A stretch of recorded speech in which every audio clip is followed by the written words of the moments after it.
The early morning sun hadn't yet peeked through the city's buildings when Maya opened her eyes, a few minutes before her alarm was set to ring. She developed this habit over years of early morning shifts. Her body's own natural rhythm now matched perfectly with the diner's schedule. The familiar scent of coffee drifted up from the street below, where the bakery next door was already preparing for the day. In her tiny bathroom, Maya wiped the steam from her mirror, revealing her tired but determined face.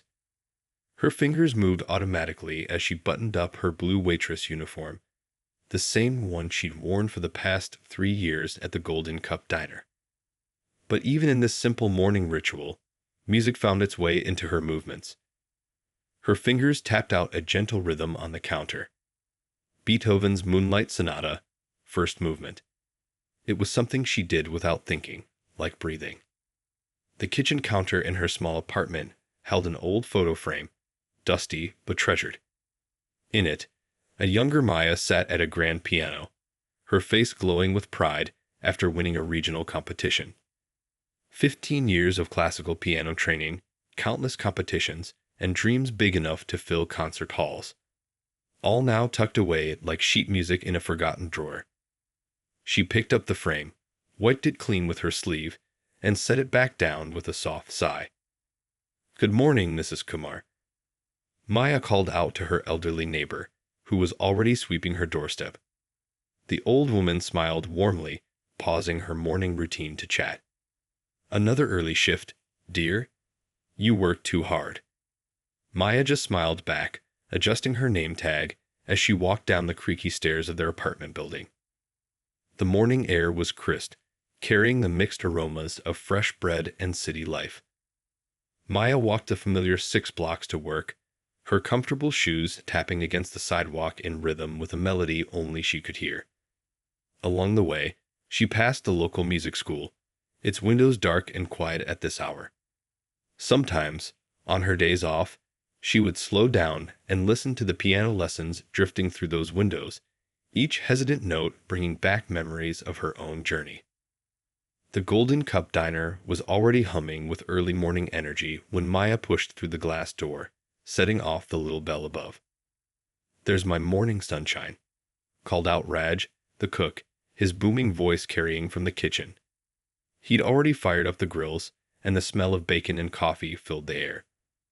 Maya tied her apron around her waist, checking her pockets for her order pad and pens.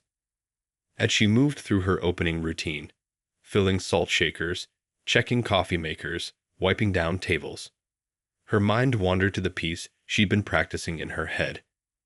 Her fingers moved across the tables as if they were piano keys, silent notes falling into place between sugar packets and napkin dispensers. A truck driver who'd stopped in for his regular breakfast watched her with curiosity, a small smile playing on his weathered face. "You look like you're playing something beautiful," he said when she brought his coffee. Maya felt her cheeks warm, not realizing her movements had been so obvious. "I used to. I play piano," she admitted, pouring his coffee with practiced precision. "Used to. Music isn't something you stop doing, honey. It stays in your heart." The morning rush began to build, pulling Maya into its familiar rhythm. Office workers hurried in for quick breakfasts, construction crews filled the corner booths, and regulars claimed their usual spots at the counter. She moved between tables with grace, balancing plates and remembering orders with the same precision she once used to memorize concertos. Each thank you and smile she received felt like tiny applause, different from the standing ovations she'd once dreamed of, but somehow just as meaningful. As the sun climbed higher in the sky, streaming through the diner's wide windows, Maya caught herself humming softly while arranging plates. The music was always there, weaving through her everyday moments like a gentle accompaniment to life's simple symphony. Perhaps it wasn't the life she'd planned, but there was still harmony in it. Even here, between the clinking plates and sizzling grills of the Golden Cup Diner. The lunch rush hit the Golden Cup Diner like a tidal wave. Maya balanced 3 plates of steaming food along her arm, while mentally calculating which table needed extra napkins and who was waiting for their check. The familiar chaos of clinking plates and overlapping conversations filled the air. But through it all, she caught an unexpected sound. Piano notes, hesitant and slightly off-key, drifting from the corner of the diner. The old upright piano had been there since before Maya started working at the diner. Most days, it sat quietly collecting dust, nothing more than a convenient shelf for potted plants and forgotten coffee cups. But today, an elderly woman in a purple cardigan had settled onto the worn bench and was picking out a simple melody with uncertain fingers. "Beautiful piano you have here," the woman said when Maya passed by with a coffee pot. "It just needs a little love." Her name was Mrs. Chen, she explained, and she taught music for over 40 years before retiring. "Though these old hands aren't what they used to be," she added with a gentle laugh, hitting another wrong note. Through the afternoon lull, Maya found her attention drawn to the piano's corner. The dusty keys seemed to call to her, like an old friend waiting to reconnect. When Mrs. Chen finally stood up to leave, she patted the bench invitingly. "Maybe you'd like to give it a try. It's still in tune, mostly." Maya glanced around the diner. Only a few customers remained, most focused on their phones or newspapers. Raj was in the kitchen, singing along to his favorite radio station. Before she could second-guess herself, Maya slipped onto the bench, her fingers hovering over the keys she hadn't touched in years. The first notes of Chopin's Nocturne in E-flat major filled the diner, hesitant at first, like a bird testing its wings after a long winter. But muscle memory took over, and soon the music flowed through her fingers as naturally as it had in her competition days. The gentle melody floated above the routine diner sounds. The hiss of the coffee maker, the distant clatter of dishes, the murmur of conversations. Maya closed her eyes, letting the music carry her. She didn't notice how the conversations gradually quieted, or how Raj poked his head out from the kitchen, spatula still in hand. She didn't see Mrs. Chen's knowing smile, or the way other customers set down their phones to listen. In her mind, she was back in her parents' living room, practicing until her fingers ached. She remembered her mother bringing her cups of honey tea, her father's proud smile when she mastered a difficult piece. The music carried all those memories, weaving them together with the present moment, creating something new and unexpected. The final notes hung in the air like morning mist. When Maya opened her eyes, she found the diner wrapped in a moment of perfect silence. Then someone started clapping. Mrs. Chen, her eyes twinkling. Others joined in, including a man Maya recognized as a regular customer who always ordered the same breakfast special. "I had no idea," Raj called from the kitchen doorway, shaking his head in amazement. "3 years you've worked here, and you never mentioned you could play like that." Maya felt her cheeks warm as she stood up, straightening her apron. "That was Chopin, wasn't it?" asked a quiet voice. Maya turned to see a man she hadn't noticed before, sitting in the corner booth with an untouched cup of coffee. He introduced himself as Mr. Patel and explained he owned a small music school a few blocks away. "We're always looking for talented teachers," he said, sliding his business card across the table. "Someone who can play with such feeling. Well, that's not something you find every day." Maya picked up the card, running her thumb over the embossed letters. The weight of possibility hung in the air, heavier than any stack of plates she'd ever carry. Mrs. Chen squeezed her shoulder as she passed by. "Music has a way of finding us," she said softly, "even when we think we've left it behind." For the rest of her shift, Maya felt different, lighter somehow, as if the music had awakened something she tried to forget. Every time she passed the piano, her fingers itched to play again. The simple melodies she'd always heard in her head now seemed louder, clearer, demanding to be played rather than just imagined. Mr. Patel's business card burned a hole in her apron pocket, a small rectangle of possibility that would keep her awake long into the night, wondering about roads not taken and dreams set aside but never truly forgotten. Maya couldn't sleep that night. Mr. Patel's business card sat on her bedside table, catching moonlight through her apartment window. She picked it up for the 100th time, tracing the letters with her fingertip. The thought of teaching piano made her stomach flutter with a mixture of excitement and fear she hadn't felt since her last recital. The next morning at the diner, everything felt different. The usual breakfast crowd noticed it too. She'd pour coffee and catch herself lost in thought, imagining tiny hands on piano keys instead of holding serving trays. The regular customers, who'd become more like family over the years, kept glancing at the piano in the corner, as if hoping for another performance. "You're a million miles away today," said Rita, the diner's owner, during a quiet moment. Rita was wiping down the counter with practiced moves, her gray hair neatly pinned back as always. She had that knowing look in her eyes, the one that made Maya feel like she could see right through her. "I got offered a teaching position," Maya said, finally sharing what had been on her mind. "At Mr. Patel's music school."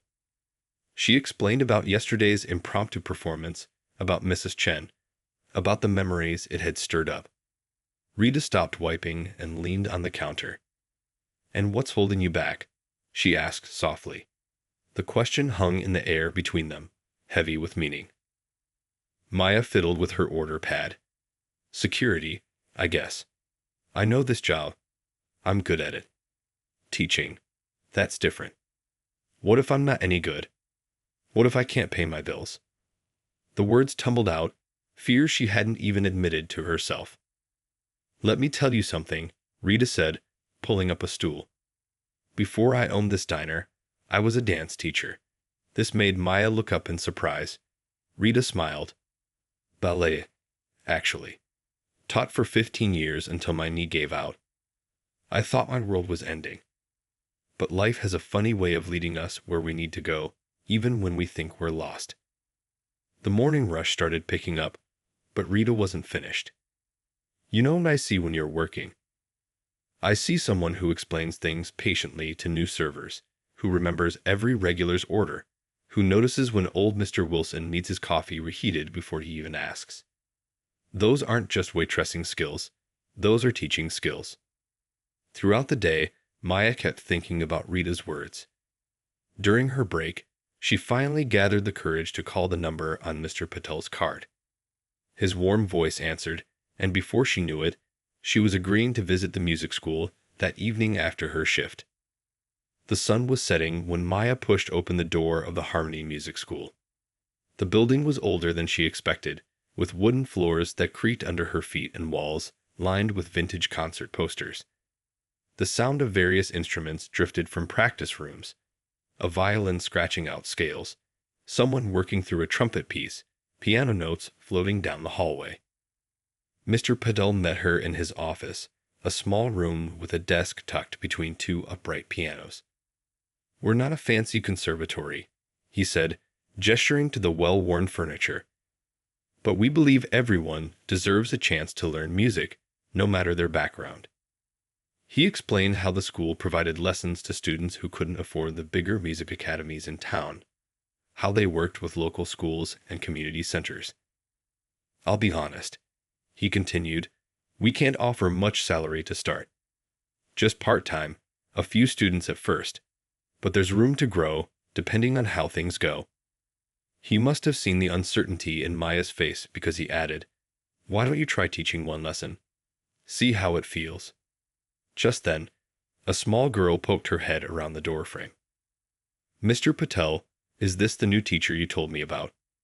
Her eyes were bright with hope, and Maya felt something shift inside her chest. That evening, Maya sat at her kitchen table with 2 pieces of paper in front of her. One was her diner schedule for next week. The other was a simple teaching contract from Mr. Patel.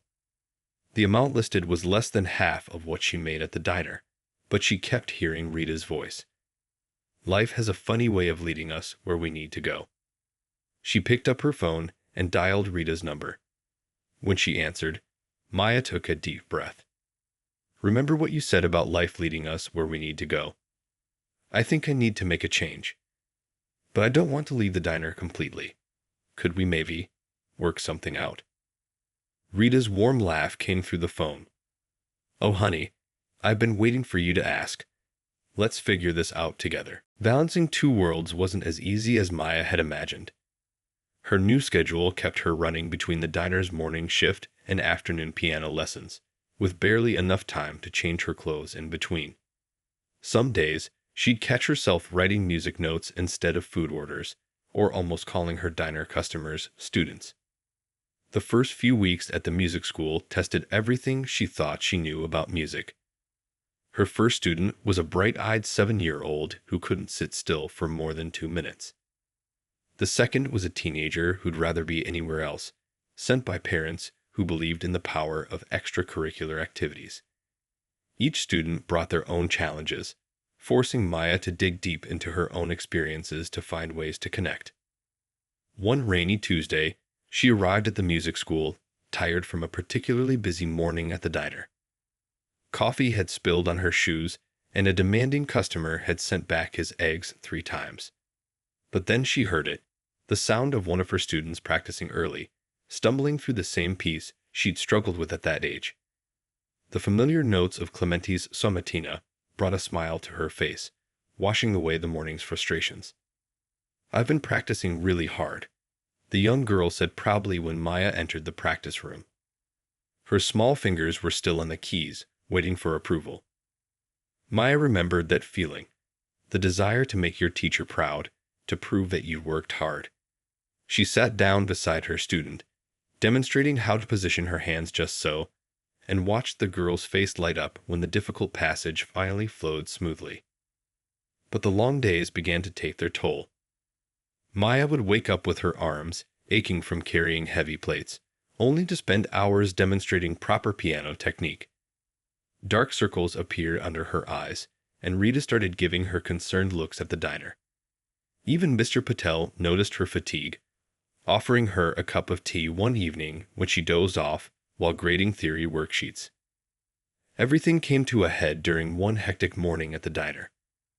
Maya had been up late preparing for a student's first recital, and her exhaustion made her clumsy. She stumbled, nearly dropping a full coffee pot. Rita caught her arm just in time, steering her firmly toward a chair in the back office. "When was the last time you really slept?" Rita asked, pressing a glass of water into her hands.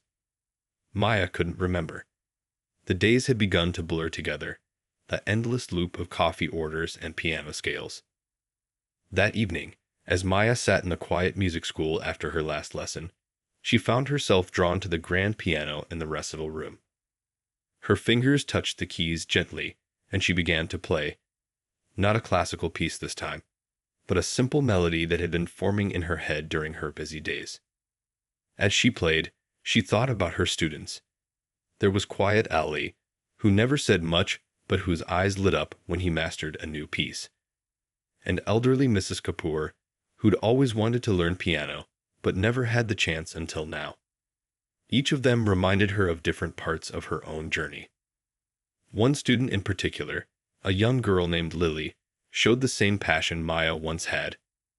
During their lessons, Maya could see her younger self reflected in Lily's determination, in the way she'd furrow her brow when tackling a difficult passage. But unlike Maya's past teachers, who'd pushed relentlessly toward perfection, Maya found herself teaching Lily something different, the joy of music itself. "Why did you stop performing?" Lily asked one day, catching Maya off guard. The question hung in the air as Maya searched for an answer. She thought about the pressure, the endless hours of practice, the way music had become more about perfection than passion. Sometimes, Maya finally answered, "We need to lose our way to find a better path." She watched Lily absorb this, her small hands resting quietly on the keys. Music isn't just about performing. It's about connecting. With yourself, with others, with something bigger than all of us. That night, Maya sat at her kitchen table with her planner open, looking at her packed schedule. Something had to give. She couldn't keep pushing herself so hard, trying to be everywhere at once. But as she thought about giving up either job, she realized something. Both parts of her life had begun to harmonize in unexpected ways. The patience she learned from dealing with rushed breakfast customers helped her stay calm with struggling students. The joy she felt when a student mastered a difficult piece matched the satisfaction of seeing regular customers smile at their favorite meals. Maybe the challenge wasn't about choosing one world over the other, but about finding the right balance between them. The local music competition was only 2 weeks away, and Lily had been practicing harder than ever. Maya spent extra time after her regular lessons helping her perfect her piece, watching proudly as her young students' confidence grew with each session. The excitement in the music school was contagious. Other students would stop to listen outside the practice room door, and even Mr. Patel would pause in the hallway, nodding approvingly at Lily's progress. But Maya's double life was becoming increasingly difficult to maintain. Her morning shifts at the diner left her exhausted, yet she'd stay late at the music school, determined to give her students the attention they deserved. Some nights, she'd catch herself falling asleep at her kitchen table, sheet music scattered around her half-eaten dinner. One particularly busy morning at the diner, Maya's hands were shaking as she carried a large tray of breakfast orders. The lack of sleep was catching up with her. The room seemed to spin slightly, and the chatter of customers blended with piano melodies in her head. She made it halfway across the dining room before her vision blurred. Whoa there! A customer caught the edge of her tray just as her knees buckled.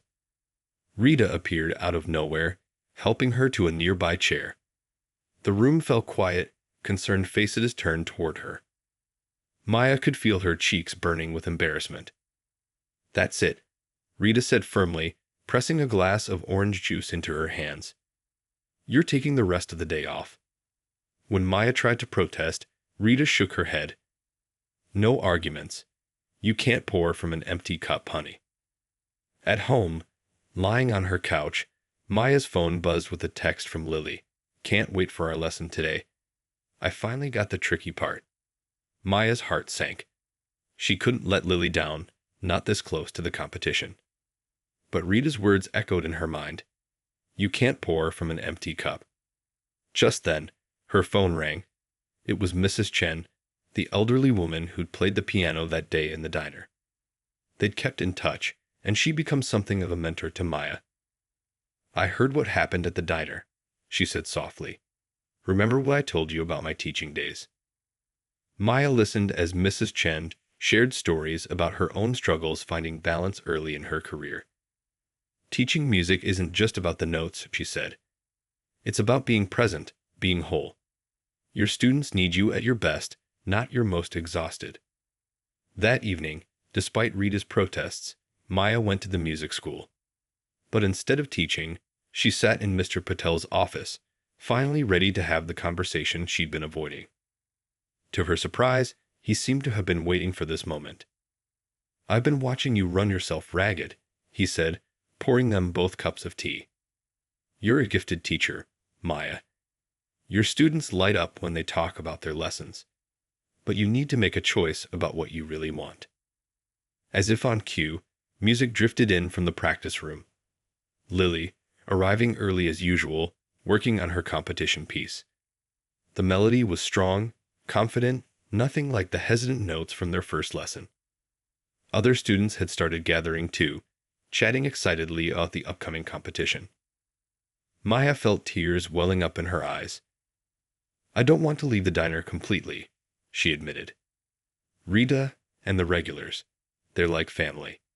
But teaching, it feels like coming home. Like this is what I was meant to do all along." Mr. Patel smiled. "Who says you have to choose completely? Maybe it's not about giving up one life for another. Maybe it's about finding the right balance."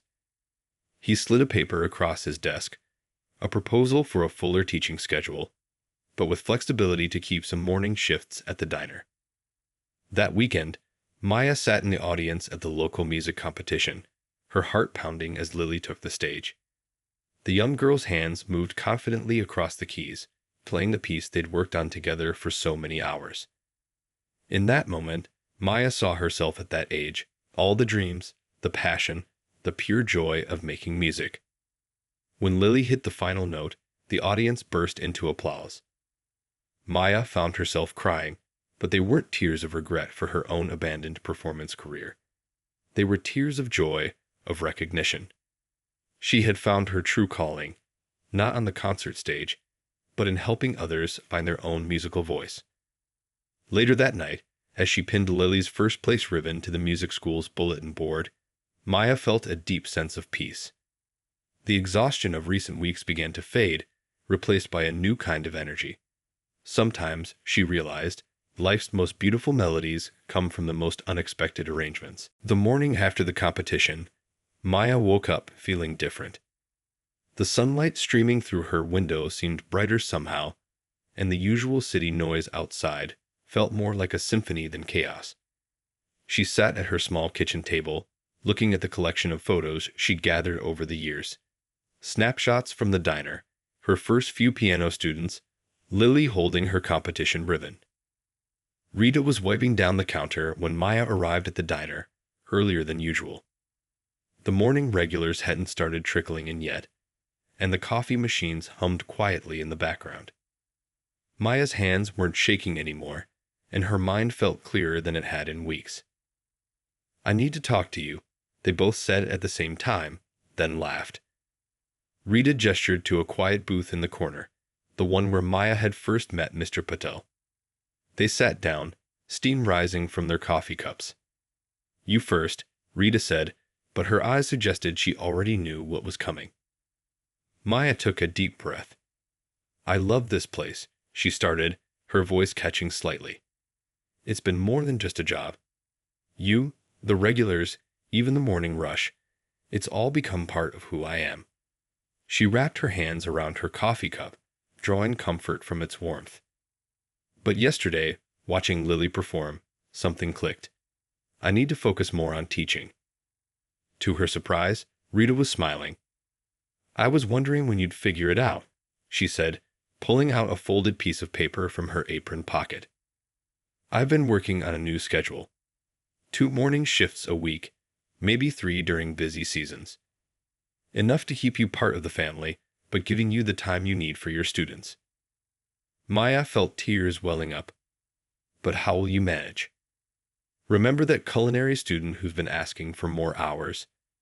She'll take some of your shifts. And honestly," Rita leaned in closer, "watching you pursue your dream has made me realize it's time for some changes around here too.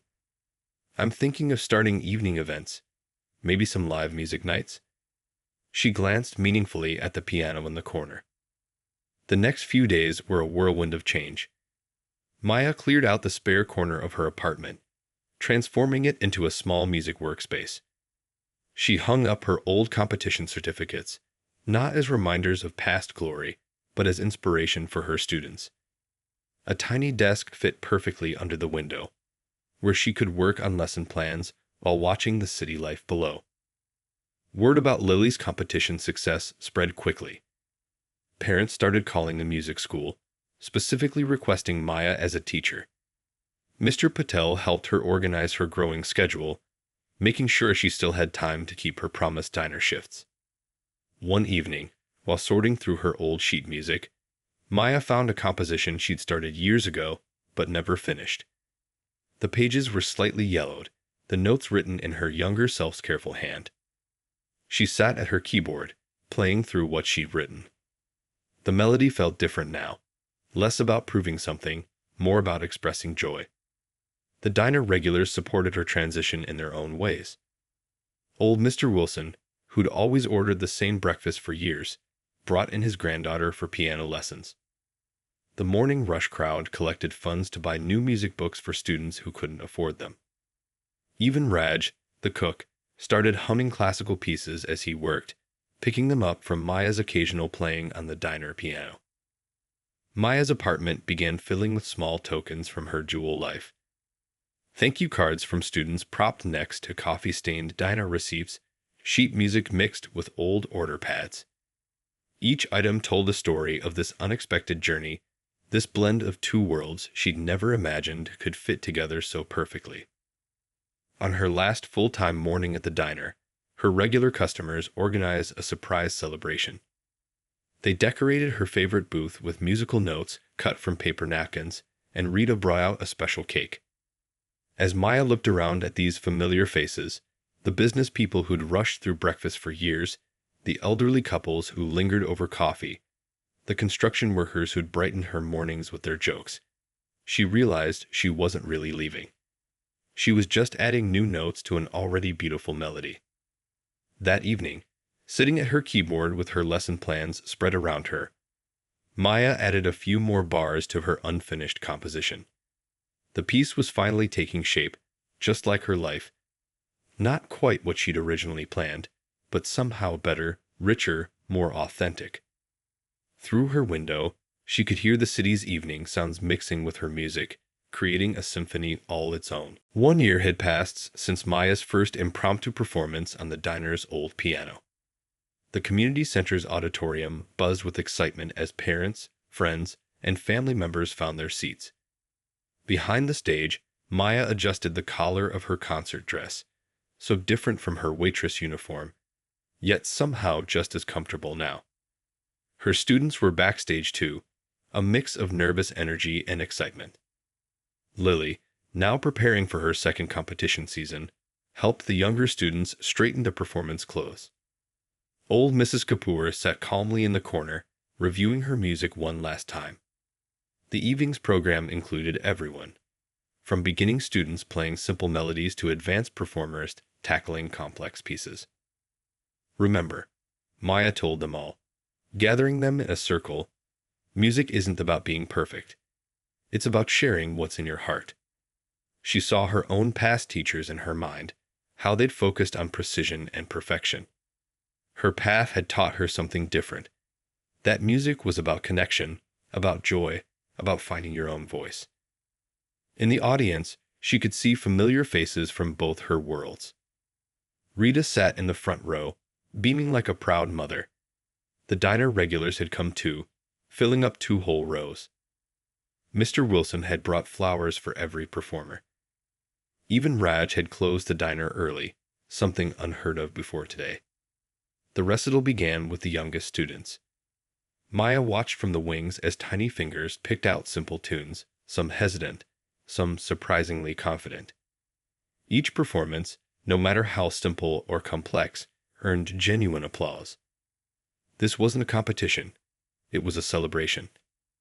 Between students, Maya caught glimpses of the audience's reactions. Parents recording on their phones, grandparents wiping away tears, friends giving thumbs-up signals. Mr. Patel sat near the back, nodding approvingly.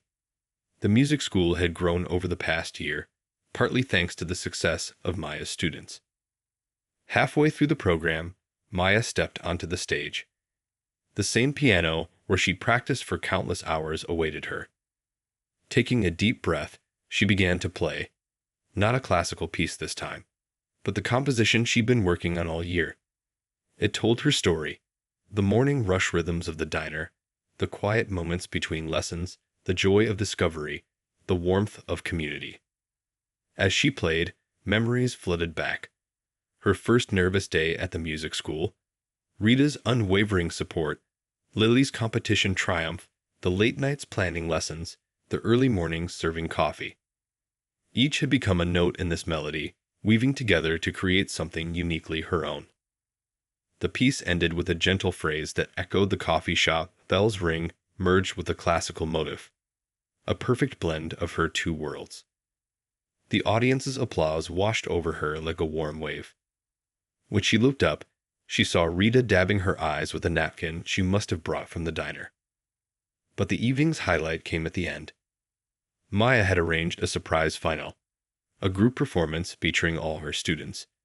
The piece was arranged so everyone could participate, from beginners to advanced players. As they took their places around the piano, she saw in their faces the same love for music that had driven her all those years ago. The final notes of the evening faded into thunderous applause. Backstage, after the last bow, her students gathered around her. They presented her with a handmade card, signed by everyone, including messages from the diner regulars. To our favorite waitress-turned-teacher, it read, "Who showed us that it's never too late to follow your heart." Later that night, after the flowers had been distributed and the last photos taken, Maya sat alone at the piano. The community center was quiet now, but she could still feel the energy of the evening. She played a few notes, the beginning of her composition, and smiled. Tomorrow morning, she would put on her waitress uniform for her weekly diner shift. She'd serve coffee, chat with regulars, and maybe play a little something on the old upright during the afternoon lull. Then she'd head to the music school, where a new batch of students awaited.